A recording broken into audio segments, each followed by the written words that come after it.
Hello friends, welcome to my channel Home Science Insights. मैं आप सभी का अपने चैनल होम साइंस इनसाइट्स में स्वागत करती हूँ। So if you are also preparing for DSSB TGT domestic science exam, kindly give a like, share and subscribe the channel so that you can view all the videos which are free of cost. So if you are also targeting the exam, you just have to watch the video. So now, without wasting our time, let us quickly move to the video which I have recorded for all of you. Question number 1. While applying for a loan, what information needs to be provided to show ability to repay the loan? अगर मुझे कभी भी loan के लिए apply करना है तो इसमें से ऐसी कौन सी इन्फॉर्मेशन है जिसकी मुझे ज़रूरत है, जिससे मैं ये शो कर सकती हूँ कि मैं जो है रीपे कर सकती हूँ बैंक का loan. Option number 1 bank details, आप अपनी बैंक की डिटेल दिखाएंगे। ऑप्शन 2 वर्किंग प्लेस डिटेल्स, जहां आप इस टाइम पे करंटली काम करते हैं वहां की details.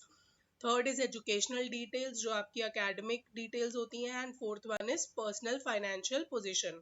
So the correct answer is personal financial position. आप इस चीज के बारे में जब उन्हें दिखाएंगे, इंफॉर्मेशन शो करेंगे, तभी पता लगेगा कि आप लोन को रीपे कर सकते हैं। Without wasting our time, let us quickly move to question number 2. Dash development is a field of study in neuroscience and psychology जो फोकस करता है चाइल्ड की डेवलपमेंट पे, focusing on child's development in terms of information processing, conceptual resources, perceptual skills plus language learning. तो ये वाले जितने भी स्किल्स होते हैं, तो ये बताना है कि इसमें से कौन सी डेवलपमेंट की फील्ड है जो इन सब स्किल्स के बारे में बताती है। हम सबको पता है कि information processing somewhere mental skill से रिलेटेड है, और ये बात आप सब जानते हैं कि मेंटल स्किल्स की जहां पर भी बात आती है तो कौन सी फील्ड ऑफ डेवलपमेंट की बात होती है। Let's quickly move on to the options: emotional, social, moral या cognitive. So the correct answer is cognitive development. Always remember that. Now let's quickly move to the next question. Name the term for the following. आपको एक statement दी हुई है, उसके बारे में आपको ये बताना है कि ये कौन सी टर्म डिफाइन करती है। Option the absorption of new ideas into existing cognitive structure. आपके दिमाग में कोई कॉग्निटिव स्ट्रक्चर्स ऑलरेडी बने हुए हैं, उसी में आप एकोमोडेशन करते हैं न्यू आइडियाज का, तो उस टर्म को क्या बोला जाता है। Transitivity, object permanence, deductive reasoning और assimilation. So the correct answer is assimilation. उस टर्म को एसिमिलेशन कहा जाता है जहां पे हम अपने एग्जिस्टिंग आइडियाज के अंदर थोड़ा सा न्यू आइडियाज का एडिशन करते हैं। Let's quickly move on to the next question. Borrowing is renting someone else money for a period of time. किसी से बोरो करना, पैसे उधार लेना। आपने किसी से पैसे उधार लिए, कुछ टाइम पीरियड तक होगा उसका, and the money you own is known as, और फिर आपको जो मनी आप किसी से उधार लेके बैठे हैं उस मनी को क्या बोला जाता है, या जब वो आपको मनी पे करना होगा तो उसे क्या टर्म बोला जाता है। ऑप्शन नंबर 1 इनकम, आपकी इनकम है वो। Second is interest, third is डेप्ट, फोर्थ इज रिटर्न पेमेंट। तो द करेक्ट आंसर इज डेप्ट। हम कहते हैं कि कौन कौन सा इंसान कितने डेप्ट के अंडर है, इसका मतलब होता है कि उसको कितना पैसा जो उसने उधार ले रखा है उसको वापस करना है। So let's quickly move on to the next question. During infancy, ideal gain in weight and height should be. अगर मैं infancy की बात करती हूँ, infancy stage की, तो ideal weight gain उस टाइम पर कितना होना चाहिए और height कितनी gain होनी चाहिए। Weight is 1/3 and height is twice. नहीं, ये बिल्कुल गलत स्टेटमेंट है। Weight is twice and height is thrice. ये भी गलत स्टेटमेंट है। Weight is thrice and height is 1/3। तो वेट बच्चे का 3 गुना हो जाता है, जितना बच्चा पैदा होता है उस टाइम पे। उसके बाद वो वेट उसका 3 टाइम्स हो जाता है। कितना टाइम्स हो जाता है? 3 टाइम्स।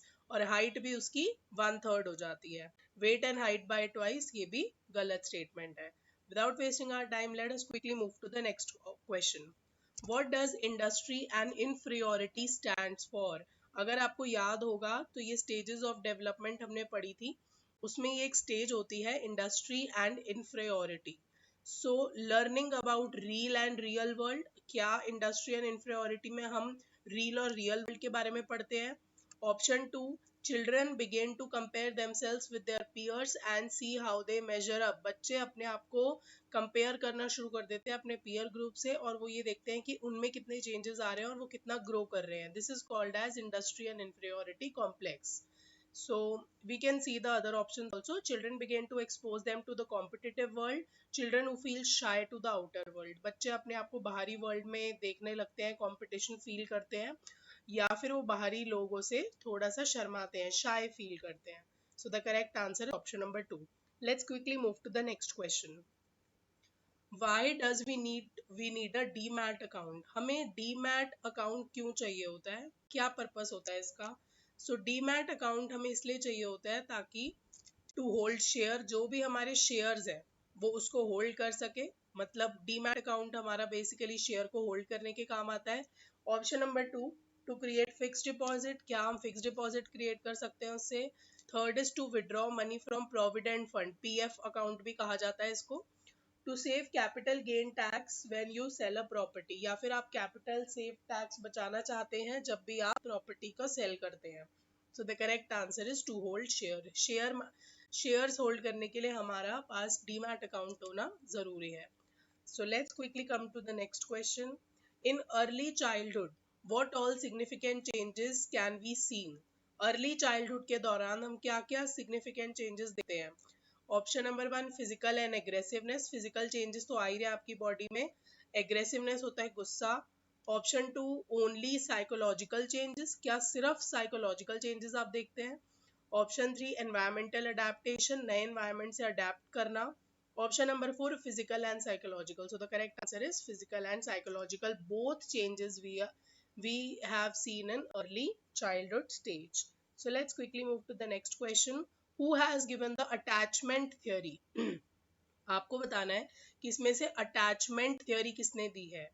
ऑप्शन नंबर 1, जीन पियाजे। Option 2, John Bowlby. Option 3, Sigmund Freud. And option 4, Erik Erikson. So industry versus inferiority stages हमने पढ़ी थी, तो वो एरिक्सन वाले आंसर में से था।